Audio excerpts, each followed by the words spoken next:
Hey everyone, welcome back to NCERT mind map and highlight series. आज की class में हम breathing and exchange of gases का mind map बनाने वाले हैं।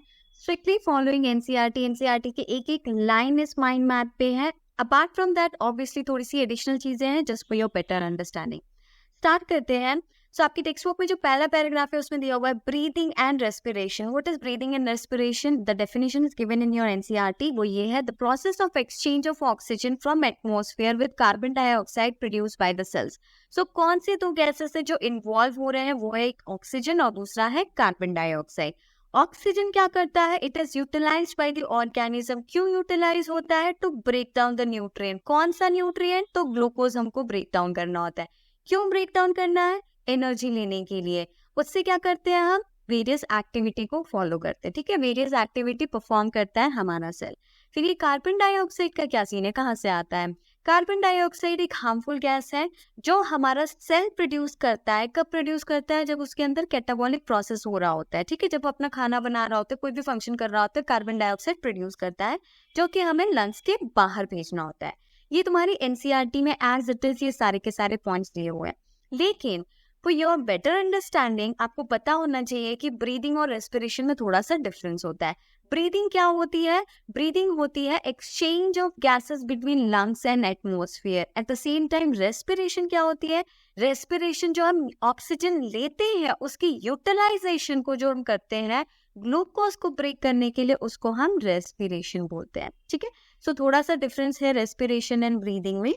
Respiration is of two type, anaerobic respiration, aerobic respiration. नाम में ही है aerobic, air, that means in the presence of oxygen. ठीक है, anaerobic opposite of the aerobic, that means in the absence of oxygen. So aerobic होता है presence of oxygen में। कहाँ होता है? माइटोकॉन्ड्रिया में होता है। क्यों होता है? एनर्जी प्रोड्यूस करने के लिए। कितनी एनर्जी प्रोड्यूस होती है? 38 एटीपी मिलती है आपको। ठीक है, एग्जाम्पल इसकी glycolysis, Krebs cycle and electron transport chain.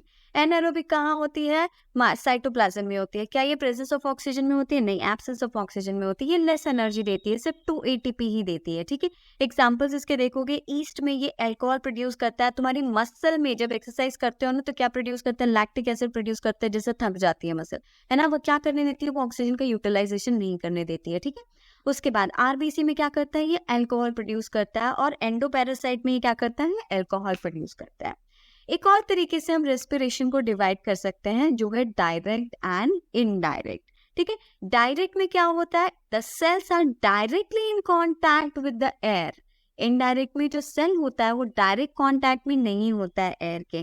तो क्योंकि यहाँ पे डायरेक्टली सेल कांटेक्ट में है, हमको रेस्पिरेटरी कॉम्प्लेक्स रेस्पिरेटरी ऑर्गन की जरूरत ही नहीं है।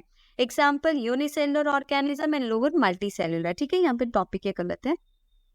इनडायरेक्ट में क्या होता है? क्योंकि सेल डायरेक्टली कांटेक्ट में नहीं है तो यहाँ पे कॉम्प्लेक्स रेस्पिरेटरी ऑर्गन यूज होते हैं। और ये किस में देखोगे तो कोडेटा में। ठीक है, तो ये चीज एनसीईआरटी में नहीं दी हुई है पर तुम्हें पता होनी चाहिए। ठीक है, ये सारे माइंड मैप तुम बना लेना। ठीक, अब आते हैं हम सेकेंड वाले पे, that is mechanism of breathing. As per NCERT mechanism of breathing depends upon the habitat of the organism and the level of organisms. क्या उसका लेवल है? सेलुलर है, ऑर्गन है, टिश्यू लेवल है, ऑर्गन सिस्टम लेवल है, क्या level है? तो हम दो तरीके से देखेंगे। एक जो तुम्हारी एनसीईआरटी में दिया हुआ एज इट इज हम देखेंगे, दूसरा हम एनिमल किंगडम वाइज भी देखेंगे। ठीक है, तो एनसीईआरटी के व्यू में ये पूरा स्ट्रिक्टली एनसीईआरटी के थ्रू है। ठीक है, एनसीईआरटी में रेस्पिरेटरी ऑर्गन्स क्या क्या होते हैं डिफरेंट डिफरेंट ऑर्गेनिजम्स में, वो हम देखते हैं। पहला इनवर्टिब्रेट में।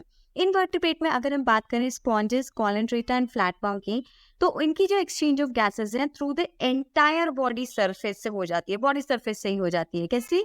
सिंपल डिफ्यूजन के थ्रू। ठीक है, अगर हम अर्थवर्म की बात करें तो उनका मॉइस्ट क्यूटिकल होता है सरफेस पे, उसके थ्रू हो जाती है। इंसेक्ट की बात करें तो ट्रैकिया के थ्रू होती है। एक्वेटिक आर्थ्रोपोड्स की बात करें तो गिल्स, जहाँ भी एक्वेटिक आ जाता है याद रख लेना गिल्स है। मोलस्क की बात करें तो ये भी थ्रू गिल्स होता है। फिर टेरेस्ट्रियल फॉर्म, टेरेस्ट्रियल ऑर्गेनिज्म की कैसे एक्सचेंज ऑफ गैसेस होती है? थ्रू लंग्स होते हैं। वर्टिब्रेट में कौन कौन से एग्जाम्पल दिए हुए हैं एनसीईआरटी में? Fish through gills, reptile, bird, mammals lungs के थ्रू होते हैं। एम्फीबियन एंड फ्रॉग जो हो गया तुम्हारा वो स्किन के थ्रू भी होता है और लंग्स के थ्रू भी होता है। मैमल्स जो होते हैं तुम्हारे वो लंग्स एंड रेस्पिरेटरी सिस्टम के थ्रू होता है। तो ये तो होगी एनसीईआरटी की बात। नाउ अब हम पढ़ेंगे as per the animal kingdom कौन कौन से रेस्पिरेटरी ऑर्गन है उन ऑर्गेनिजम्स में। तो पहला आता है तुम्हारा पॉरीफेरा। पॉरीफेरा में बॉडी सरफेस। बॉडी सरफेस का मतलब समझ लो ईच एंड एवरी सेल। मैं दिखा देती हूँ, मैंने लिखा है यहाँ पे, ये देखो बॉडी सरफेस का मतलब क्या है, ईच एंड एवरी सेल के थ्रू एक्सचेंज ऑफ गैसेस होती हैं, इसको हम जनरल बॉडी सरफेस एक्सचेंज बोलते हैं। ठीक है, तो पॉरीफेरा में क्या होता है, पॉरीफेरा में तुम्हारा बॉडी सरफेस के थ्रू होता है, निडेरिया में बॉडी सरफेस, स्टिनोफोरा में बॉडी सरफेस, प्लैटीहेलमिंथस में बॉडी सरफेस, एस्कीहेलमिंथस में बॉडी सरफेस। तो टिल एस्कीहेलमिंथस याद रख लो, ये जनरल बॉडी सरफेस के थ्रू होता है, मतलब each and every cell is responsible for the transportation. ठीक है, उसके बाद एनालिडा में मॉइस्ट सरफेस या क्यूटेनियस के थ्रू होता है, और इसका एग्जाम्पल है अर्थवॉर्म। अर्थप्रोडा में डिफरेंट एग्जाम्पल्स है, क्रूटेशियन वो जो पानी में लीव करते हैं, ठीक है, और क्रस्टेशियन जो भी आप बोलते हो, उसमें गिल्स होती हैं। लिम्बस जिसको हम लिविंग फॉसिल भी बोलते हैं, उसमें बुक गिल्स होती है। इंसेक्ट में ट्रैकियल सिस्टम होता है। एक्निड्स में तुम्हारा बुक लंग्स होता है।